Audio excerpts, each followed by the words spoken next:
Hello, everyone. Welcome to another edition of the Mavpuckcast with Jason. And John. Thanks for tuning in to listen to us. So, John, we made it through the dark weekend, we'll say. Yeah, absolutely. The debacle in the desert. Yeah. I think we've got a lot of namesakes for this one. Unfortunately, none of them are very good, are they? Unfortunately not. So, UNO skated against Arizona State out in Tempe Yes. in what could be affectionately referred to as the Cozy Arena. Yeah, definitely the cozy arena. Sadly, we come home getting whooped up pretty good. 6-3 loss on Friday, 7-2 loss on Saturday. You're absolutely right. And now that we're talking about this, I just forgot. We didn't do our what are we drinking session. Well, no, All this right. actually segues into it because Yeah. this week, because we were in Arizona for the weekend and it was our first trip as a hockey team to Arizona, I got one of the Arizona brand soft drinks. I got Arizona watermelon fruit juice cocktail, vitamin C fortified for today's episode. So like I said, I'm not an alcohol drinker, but I I make up for that. exactly. I normally drink water, but for these special podcasts that we're doing, I add a little sugar to the mix for that. So yes, Bring in some good stuff. I went pretty basic. I went some nice vodka and seltzer water. I don't know how much vodka's in here. There's probably a lot because I didn't measure. And I need a lot to get through talking about that weekend. Some fans were imploring you to get Johnny Walker because we heard Johnny Walker's name a lot this weekend. We did hear his name. Sadly, he doesn't play for us, so that wasn't good for us. No, you're absolutely. So yeah, this is more of I'm probably tired of hearing that, and maybe some of the UNO fans out there are tired of hearing that name right now. So We'll just move on past that. So yeah. I'll tell you what. Before Arizona State comes out here to play us at Baxter, so the podcast before that, I'll break out the Johnny Walker, and we'll see if we can drink him under the table before he actually plays. That sounds like a good idea. Absolutely. So fear not, Mavpuckcast fans. We have a plan to tame the Sun Devils. Yeah. We're gonna do as much of the kind of mojo fixing as we can before that series, so that we don't see what we saw this weekend again. So pair losses, neither of them really close at all. I don't feel we were in either game at really at any point. No, it was just, and I think you'll agree, and everybody else will. It was just bizarre. There's just something like oddly, just peculiar. I mean, you believe me. On Saturday, there were just a lot of theories from the team diet to the team training. To the fact that we lost kind of that core group of the last kind of core group of players from the Right. Frozen Four last season. I mean, I don't know if any of those things are really the answer, or if it's just one of those. Part of me is wondering if it's just one of those like funky mental things that is kind of messing with their heads. I don't know. Yeah, sometimes these teams kind of get into a funk and it's really hard to get out of it. Right. And I think that you're still in a position where I feel at least that Gabnet last year had the benefit and advantage that you had those kids that had been through the Frozen Four run. They had plenty of experience in CHC play, and he can kind of lean on them and rely on them to be consistent and productive. And now you have a group that are trying to learn his system and his methods and his expectations. And you couple that with having to perform in the game, and you're just seeing them kind of still look for where's that balance? How does all that work out? Yeah. That said, it's been oddly. I mean, I can't put my finger. I don't necessarily think that it's a case of skill or talent. Right. At this point, the question is it a case of, will, is it like we were talking about, is this just sort of one of those like head thing, like is this a situation where if they get a win, a regular season win here, it'll tip the scales the other direction? You know what I'm saying? And that's happened. There's Right. a number of teams that have struggled early, found their legs kind of, partway through, maybe a quarter of the way through or something, and have made decent runs. I can't think of anyone that's had a Frozen Four appearance after a start like this. So No, this certainly going into the season, looking at these first 6 games, this was not what I would have thought. I mean, I would have looked at this and I would have thought, even if it wasn't perfect, it could be, 2-3-1, 3-3, that type of thing. To go 0-6 in these first, especially after that first game against Union, it wasn't like the prettiest game in the world, but it looked kind of like business as usual for UNO from the last few years. You're like, they're going to get in shootouts with teams. They're going to score. It's going to be back and forth, but they'll be in it. But last weekend and this weekend, it just looked like they were, completely. They're almost a different team than we saw at Union. Oh, absolutely, yeah. And it's weird to me to see that this early in the season for that to kind of happen, and I don't know if that's just them trying to find a routine or if they're having some issues. I don't know exactly. It's interesting because in Mike Gabinet in his press conference on Tuesday, and I showed this quote to you, and a lot of Tony Boone talked about it in his article, and we had it in our notes on the press conference this week. Right. Mike Gabinet was almost saying that he basically said, and I don't want to put words in his mouth, but he basically said this team can't compete against the best teams in college hockey unless they overachieve. Right. And he kind of compared a Notre Dame to like an Alabama football type of situation where they are the best of the best.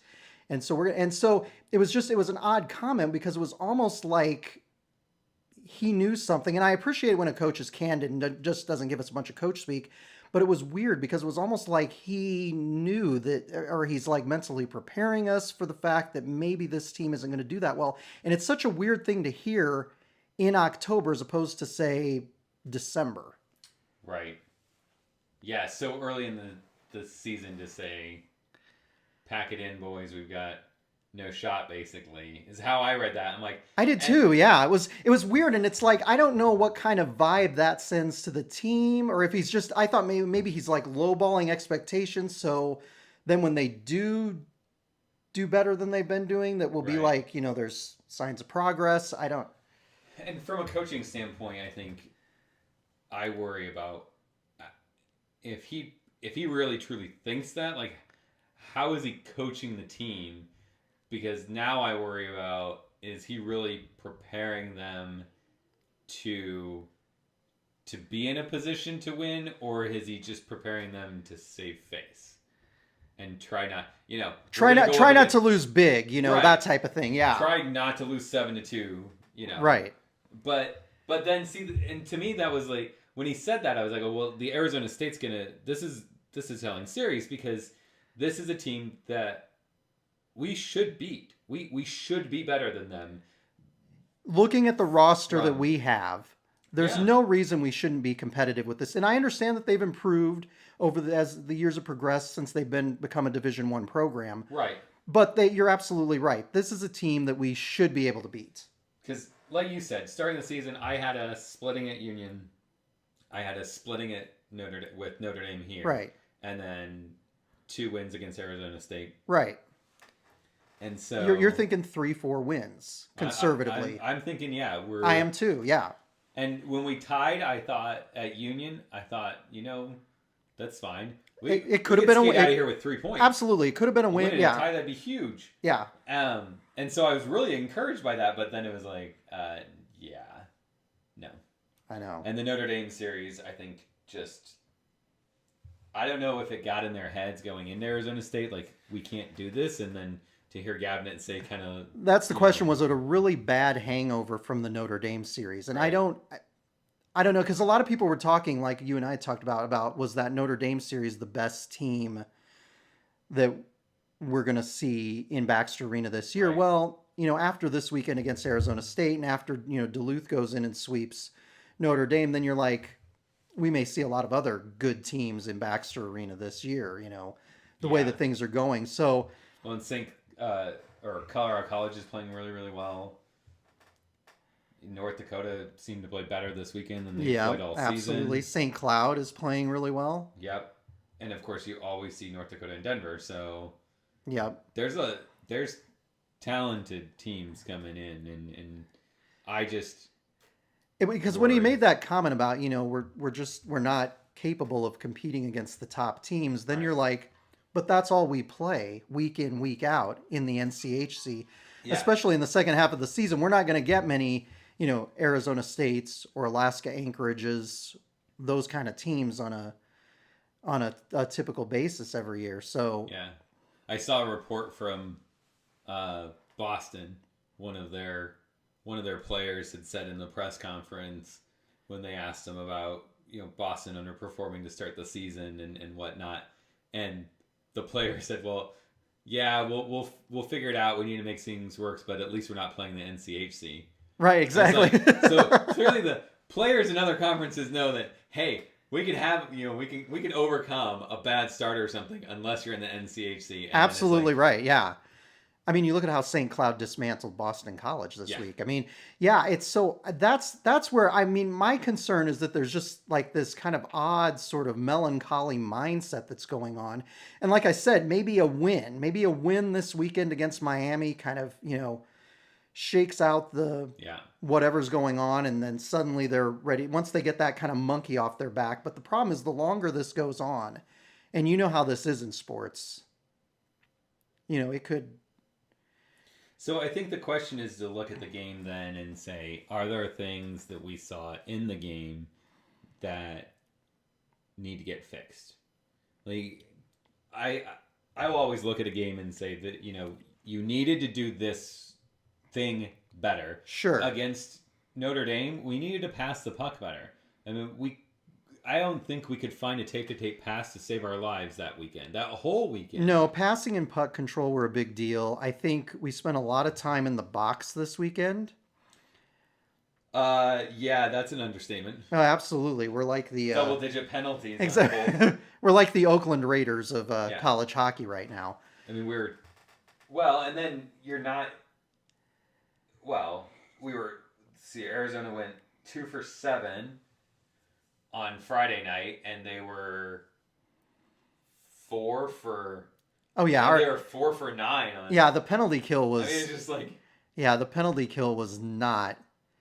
It's just and that's the thing. That's why I'm saying I don't necessarily know that this is. It's almost like it's like the will is not there to get through it. Yeah, and I don't know if it's just frustration or the penalties. I would say I think that's a big deal. Yeah. Regardless. And I saw stuff on Twitter and Facebook and that of a lot of people going after the refs saying, "Oh, these refs suck," and that usual kind of banter. I will say that every once in a while, and it's usually a pretty good sign that they're really that bad because I am not one to jump on a ref. I'm not one either. That's a game that fans like to play a lot. Unless it's just something that really stands out to me, I tend to not. Yeah, I mean just about everyone's going to make bad calls, and even in there, I'd say okay, there were a number on both sides that were bad calls that were made or bad calls that were missed. For the most part, though, I'd say UNO's problem were those are undisciplined, unnecessary. Right. And again, I don't know if that's if it's just frustration, irritation. I think Jones later on Saturday, the second half of Saturday, the few penalties that I saw him take, I thought were just I'm guessing he was just upset. Right. He was sick of this. This was not what he signed up for, and someone's getting hit. Exactly right. And you see that happen in hockey all the time. But it's that, and again, that's the thing. It's almost like at this point, it's like they just need a win. so that they can get that over with. And then maybe once they've gotten that over with, maybe they'll be, it could be one of those just like funky little things where if you just get the win, then you're fine. And you and I are not sitting on this podcast talking about it. And there's other, I I've never been a fan of saying like a team is one player, especially in hockey, because I think that Right. unlike other sports where you can have a single player, make enough of a difference that it takes a team from Yeah. mediocrity to And like you can definitely see that like in playoff or basketball or football, Right. I've never looked at a hockey team and said that guy's the linchpin. Right. There's no way around it. If he plays, they're golden. If he doesn't, Correct. then they're screwed. But I look at UNO saying, you know what? While he isn't the solution to the problem, Right. having Tyler Exactly. back, Yes. I mean, when we saw him at In the- home in the exhibition, I'm thinking He can he provide enough changes spark. He changes the so dynamic much. for the team in the offensive zone. There's no question about it. The question is, when is he coming back? Because we don't know for sure. And what I hear is long term, to the point of, my guess is if we don't see him, I think just from a sheer management standpoint, if we don't see him by Christmas, by the break, You definitely would just redshirt him this year. Yeah. Yeah. Because if it hasn't, and even if it, I mean, even if he comes back for a couple games and isn't 100%, or he gets injured or injures that injury again or something like that, and he doesn't play the 4 games before. Why risk it? Yeah, the last thing you want is a guy of that caliber with just chronic injury problems. Especially when at that point in time, he can be a student athlete, he can be around the team, Right. he can get all the development stuff that he needs there. And he can focus on training routines, on building up size. Because the Correct. big knock on Tyler Is that he's small. From the get-go has been a size type of thing. And Absolutely. not like he's got to grow 6 inches to be No, not like a reasonable. height, just a He needs physique. to build. Yeah. And I think part of it, probably why he got hurt, is that he hasn't put on the muscle and stuff that you can see a lot of times on some of these college hockey players coming in and stuff. So yeah, I think he would make a difference if he is ready to play to come back. I would not rush him. I mean, if this season's looking like a down season anyways, there's no reason to bring him back and put him through it. Right. Although on the other hand, I mean, you figure we're, just odds are we're going to get a win here at some point fairly soon. Although, as that look in your eyes, just like, I say that now, maybe I shouldn't be saying that because I don't know. This is just one of those weird things. I mean, I remember the seasons many years ago when they, when they won 8 games in a season and when they started off 2-18 20 years ago in the 98-99 season. But you would think that at this stage of the game, looking at how we've been the last decade, that we would kind of be beyond that as a program. Because it seemed like we were beyond that as a program. During kind of the Dean Blaze years, we kind of became like a solid sort of 17, 18 win season, give or take. Like around a 500 team. 500, right. Yeah, exactly. So I don't know. I mean, you look at Miami, they've struggled the last few seasons in the NCHC. You look at Western, they're a good team, but they've been a team that we've had success in the past. And then we get Arizona State again in here. So that's the question. I mean, I'd like to think that we would get some wins against these guys, but now you start to worry after. If we lost 4-3, I hate to think that way. Yeah. If we lost, 5-2 or something with an empty net goal, like those are the types of scores I start saying, okay, well, it just wasn't our night. We were a little bit off. Right. But 6-3-7-2 is not, we were a little off. 6-3-7-2 is something's wrong and needs to get fixed. Yeah, it is. And that's what a number of fans were saying. And a number of fans who are very, astute and kind of calm, cool, and collected fans are saying there's something very specific here that's going on that none of us really know what's going on, but it doesn't look attractive right now. And usually those are things that can't get fixed inside of one season. I know, because we've been through seasons like this at UNO before, and a lot of times there's a lot of, personal kind of psychological, mental issues, chemistry issues, those kinds of things. And you do wonder. I know it's just October, so it's just at the beginning, so things could turn around drastically in the next couple months, but it does make you wonder if something like that's going on. Right. So I've had about enough talking about that melee. How about you? Yeah, I know. It wasn't I'd had I'd had about enough during. I know you got here. We're like, Yeah, I know. We want so much more. Not the circumstances we want to talk about on the podcast for sure. So hopefully we'll have cheerier things to talk about in the next month. But we also can't be fake news, so we've got to, tell it like it is. We lost. We've got to be authentic and genuine. That's what we aim for here. Yep. So I think we should talk about something fun that happened in the game. Okay. So let's go with the tennis match between the goalies. That was fun. Yeah. I've watched a lot of college hockey. Have never seen that before. Honestly, in the 21 years I've been following this team, I haven't seen that before either. So that was a lot of fun. So for those of you who maybe weren't able to watch or something, the referees had a nice little powwow, and I can't remember were they reviewing something for some reason. I can't recall. I think they were. Yeah. And I got lost in this thing, so I wasn't paying attention to what the heck the refs were doing. You're right, exactly. So Evan and the Arizona State goaltender decided that we're bored, and so from end to end, literally like goal line to goal line, they were passing the puck back and forth. Yeah, having a little fun, staying warm out there, having fun for the fans, and just trying to keep it light. So yeah, absolutely. What we'll do is when Bridget does her wrap-up write-up this weekend, we'll put the video in there for you. So, So yeah, stay tuned on Twitter, Facebook, and on our site, Mavpuck.com. And and hit up that link so that you can watch the video if you missed we'll have that for you, because that was probably the most enjoyable moment of the weekend, honestly. It was fun. Yeah, it was pretty good. Interesting barn there, too. The arena, right? Yeah. I think...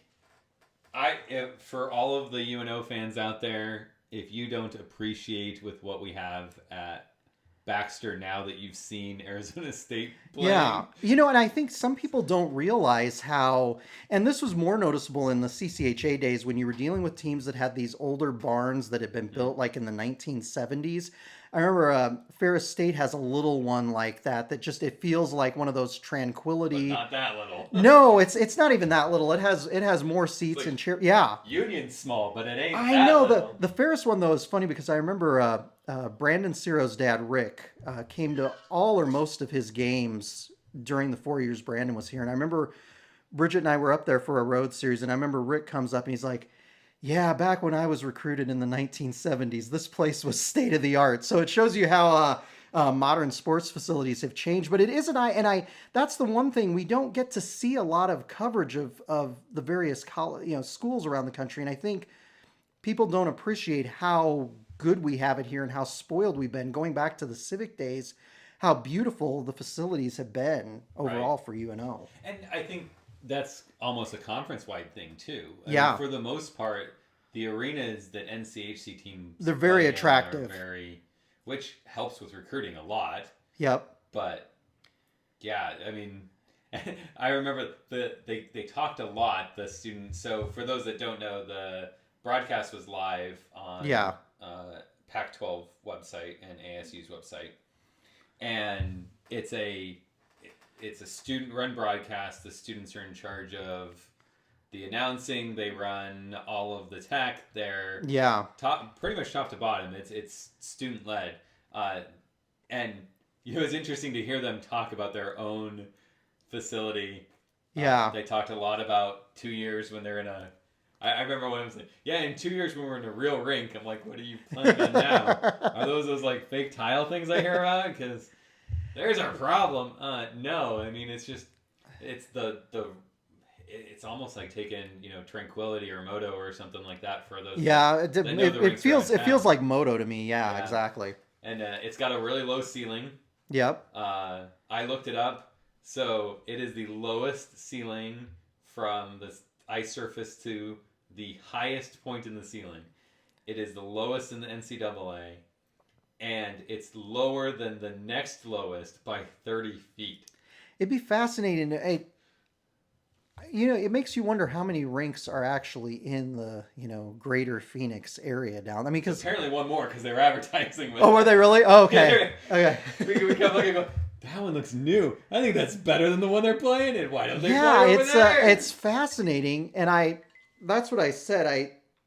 I do believe that once that program gets as good as they were this weekend, once they get an arena of their own, that's going to be that's going to be a fantastic program. Oh yeah, because they're recruiting. Oh yeah. They have two. I think they said that they had two NHL draft picks. Yeah, they have. They got two that are eligible. Yeah, I believe Mario Lemieux's son Austin plays for. I don't know if he's a draft pick or not, but he is. Oh, he is. Okay. Yeah. Okay, I wondered about that. But our as we already mentioned, Johnny Walker there. Yeah. He's draft eligible. So okay. He could be drafted. Yeah, their goaltender play. I mean, again, they looked good, but the question is, did we make them look good or not? It's just one of those kind of things we'll have to figure out the next month how it goes. But yeah, the facility issue is one of those things that a lot of people here don't get to see other facilities, and when we do, it's the WCHA or not the WCHA, NCHC facilities, and those schools going back to the WCHA, the ones that were members of that, really all had very, very nice facilities. So what about Nam? Yeah. Well, I think we actually played better as Nam than as UNO. The student-run graphics team. We were doing well when we were Nam. Yeah, the students-run graphics team, and had Arizona State as ASU, and they had us as Nam. I guess for Nebraska, Omaha, as opposed to UNO. Or that's the one danger of rebranding yourself as Omaha. From what we've been going for is that we've got weirdness like that. So yeah, we had a lot of fun with little nom graphics and gifs on Twitter during the series. And yeah, weren't we tied when it was? Yeah, we were. I think it was up there for longer than I expected. It was up there for a while, and then we started teasing them about it, and then they switched it to UNO. Yeah, figured it out. But they did for a while. They were calling us, in addition to Nebraska, Omaha. They were calling us Omaha, Nebraska for a while. So that. But unlike other broadcasters in other rinks that we've played at this season, they could pronounce Evan's name properly, which I thought was hilarious. Yeah, they got Evan. They were down with Evan. I know. It wasn't Winiger again. I'm like, it wasn't Winiger, and it wasn't Winger or something like that. It was they had that down. And I got to tell you, they actually did their homework. They had lots of fun little tidbits and stats that they threw out during the game. Some of them may have been inaccurate about our program, but no, but they did know that. They did know Tyler was hurt.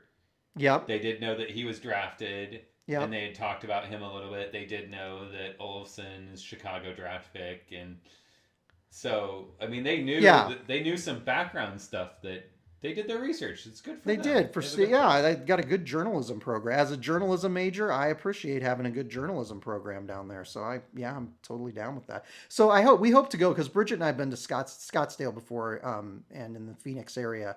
And we love it down there. So we had wanted to go this time, but we didn't. So hopefully when they get that new arena built, we can go see them. Because I've heard UNO is going to be playing these guys for the next few seasons or foreseeable future. We future. signed an agreement with them. So I think it's 2 and then 4. Okay. So I think it's this year we play 4, next year we play 2. Okay. Is what I understood. Okay. So, and then we play 4 after that. So the year that they open up if that's the case, if what I heard is correct. Yeah, and if it actually opens when they say. Which it should. They got 2 years to finish that. That shouldn't be a problem for them with what they're trying to build. So so we would be guaranteed 2 games down there. Yeah. In that 2021 series. Absolutely. So, I just hope it's in December so that I can take my golf clubs and. I did, because I know the weather was kind of similar down there as it was to here, and I told Bridget, I'm like, I want to go in December or January when it's cold and when there's snow. And so, yeah, we'll have to go. I haven't golfed in years, but we'll have to go. We'll have to go check that out when we're. We'll take the podcast on the road. Yeah, we will. We'll get you a broadcast from down in the. Hey, there's a Do you know? Has anyone recorded a podcast from an airplane? You like I don't. record our podcast on the plane. It's our next milestone. Yeah. We'll make the Guinness Book of World Records. Yeah, posted in as many different spots around the world of college hockey as we can, by air, sea, and land. So, yeah. We'll take a ferry across Lake Michigan or something. Record the podcast on the ferry. Exactly. Yeah, I mean, we're getting ambitious now. I know. So, I think let's take a break from talking gameplay. Right.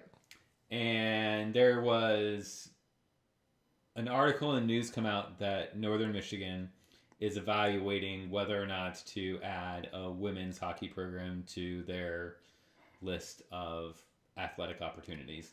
Correct. At the D1 level. Yes. So we're not looking at transitioning a club team to D3 or nope. anything. So what are your thoughts about, in general, women's hockey, women's college hockey? Is it... I like the idea. Now, here's the thing. I know that people sports fans on the surface, they get down because they're like, do women's sports get the kind of attendance, money, revenue that men's sports do? And is it worthwhile to add a sport like hockey, which on its own is a very expensive sport, right, to field and sponsor as a school? It's kind of neat what Northern Michigan is doing. And reading the article, the NHL is very much into promoting the development of hockey, so they will come and consult with you on starting a Division I program, whether it's a men's program or a women's program. They will come and do it, and it's kind of cool. Northern Michigan looks at it as an opportunity because there isn't another Division I school in the state of Michigan that has women's hockey, so they're looking at it as an opportunity.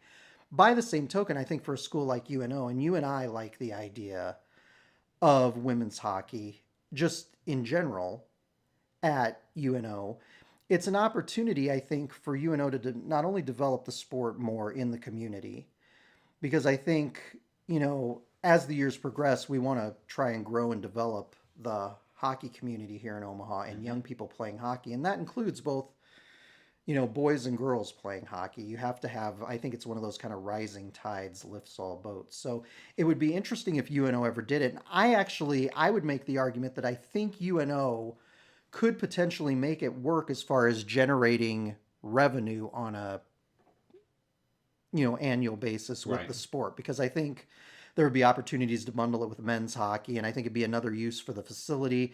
And I think we could have a, fairly successful program here that could compete for a national championship. I do think that one of the selling points, the advantages to doing it is the ability to be competitive out of the gate, as opposed to with men's hockey. There's a few D3 schools that have looked at it. I had talked to someone who was at a school that didn't have hockey, was looking at literally starting fresh, going from nothing. They had a club team. And going to D1. Okay. And I think fans have a tendency to think that you flip a switch and you have a team, and it's amazing how difficult it is. It's incredibly difficult. Yeah, if you don't have the financial people ready to back it, it's very, very hard. It's an expensive thing. Yeah. I think. And especially on the men's side, because, you have to add, the equivalent number of women's athletes in various sports for the whole Title IX gender equity. Yeah, there's a lot that has to balance out with talent. Right. It's not just like, I know a lot of people that come up to me like, oh, well, we just have to add, men's lacrosse. We just have to add women's lacrosse, and that works. And it's like, no, it's all about how it's funded and the scholarship players. Players.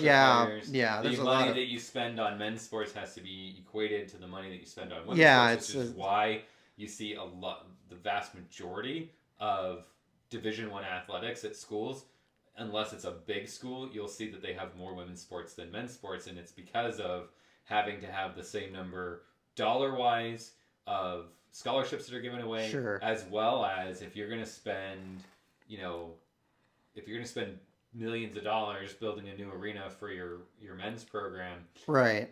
You have to justify that with spending money on your women's programs, and so by spreading that out, you get to say, okay, well, if we're going to spend money on a men's program, we can divvy it up between these, 10 Right. women's sports, and we're not having to say, okay, well, now this one women's sport gets $1 million arena when they pull in like Well, yeah, 50 people. and as you know, it's made even more difficult and will be going forward when the whole full cost of attendance scholarships thing. When we start having to give more stipends to players for living expenses and things like that. Because all of our competition is going to be doing that per the new NCAA approved ability to do that. So it's definitely a long shot that UNO would get it. I like the idea though, just because if we want to be a hockey school, I think it would give us, the opportunity to kind of increase our prowess and our prestige in that regard. I also think we have the facilities to be able to accommodate that. And I think that's why I like the idea. And I think that we could be a competitive program because we don't have a lot of like the startup expenses that a lot of schools would have. Yeah.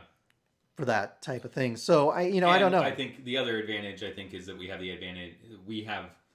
I think we would have a significant advantage in recruiting. Right. Because if we're gonna let the girls play, and I don't know why you wouldn't, if you're gonna let the girls play at Baxter. Yeah, I would think you would. Yeah. My gosh, there's not very many women's programs that can compete with that level of facility. So to say, hey, we've got a quality program, bring in a good coach and good recruiting staff, and I'll tell you, for me as a season ticket holder since day one, I would buy tickets to go watch that. I would love to go to those games. Yeah, it'd be great. And in the area, you talk about bringing up and raising up and building the sport, in youth ages and stuff. With my girls playing women's girls hockey and stuff. Like I was amazed at how many girls teams they're able to field this year through the Omaha hockey program, and so I think there's already some interest in the area, and to bring in girls that they can see do this, partner with the NWHL. Yeah, bring in. You got that new team up in Minnesota. Bring down some of the girls from that and have some training sessions and stuff, and so I think there's a lot of opportunity. There's still costs associated with it. Sure. So that's one thing that the university's up against. I think the other thing is that you have Baxter right now that has to support men's and women's basketball, volleyball, and men's hockey. Yes. And so to bring in women's hockey, you now have to. I mean, obviously, you can't have men's hockey and women's hockey at the same time. No, it creates interesting scheduling issues if you do that. And you have to remember that you have to staff all of the women's games and pay for that staff and pay for concessions and pay for the electricity and everything else. So there definitely are costs that they aren't incurring now that they would be incurring if they put a women's team in. Right. That said, I still like, from the hockey development point of view, I like the idea of giving young women the opportunity to go to college here in Omaha, because I think it ultimately will encourage them to play hockey and sign up for youth hockey if that opportunity is there. Not even necessarily that they would go to school at UNO, but just I think it would increase the quality of the sport and the quality. And like you said, your daughters, we'll see how it goes with them in their youth development, but they may want to play someday, and it'd be great if they could play for UNO. And how many men's players have come from foreign countries, let alone other states, and have played here, and they get done and they say, you know what, they plant roots in roots here. Yeah, they plant roots in Omaha, and they've been great contributors not only to UNO but to the community. So I love the idea of having more hockey players here, and I would love the idea of a women's team. So you and I will, we'll just have to see if we can use our microphone here to get that done. Yeah, we'll call Kemp out again and say, my daughter ran into him when we were picking up season tickets. Sure. I just casually told her, like, this is the guy you have to convince to get women's hockey here in the next 6 years before you're ready to go to school. So absolutely, another axe to grind with him to try to get a women's program here. That's all right. Yeah. So, shall we move on to our fingers crossed and what we expect here against Miami? Yes. So, what do you think? Going in, what are you looking to see from the team? What do you think the outcomes will be? Well, Miami's been fairly decent this year. They've been good.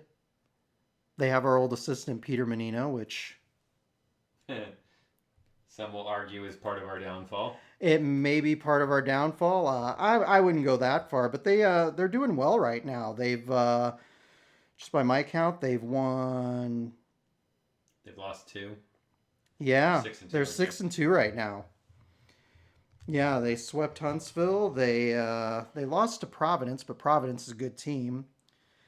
They beat Mercyhurst. They split with UMass Lowell, which was a shocker to me. Yeah, and they swept Colgate. So they're going to be like I said, I think they made off the top of my head 7 NCAA tournaments before the NCHC was formed. So Enrico Blasi's a good coach. So you figured they couldn't be down forever. Normally, we'd look at this as a series that we should be very, very competitive in. But after the last 3 weekends, I don't know if that'll happen. So do you think we get any wins out of this? Well, I don't know. Last week you said we would get swept, and I said that we would split, and you were right. So this weekend, let me just go full bore negative. I'm just going to say that we're going to get swept this week by Miami. But I think it's, as a team, if we get a win Friday or Saturday night, I think that will be huge, and I hopefully that will knock whatever monkey is on their back off.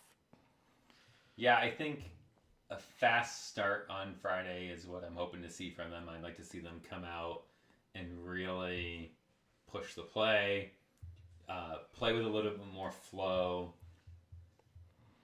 Don't overthink it would be my thing. Don't. Yeah. Get a feel for it, right? Right. Yeah. Hopefully score early. I think that would be big. I think if it's a close game on Friday, I think we end up splitting. I'll go 1-1 if we can get a Friday win.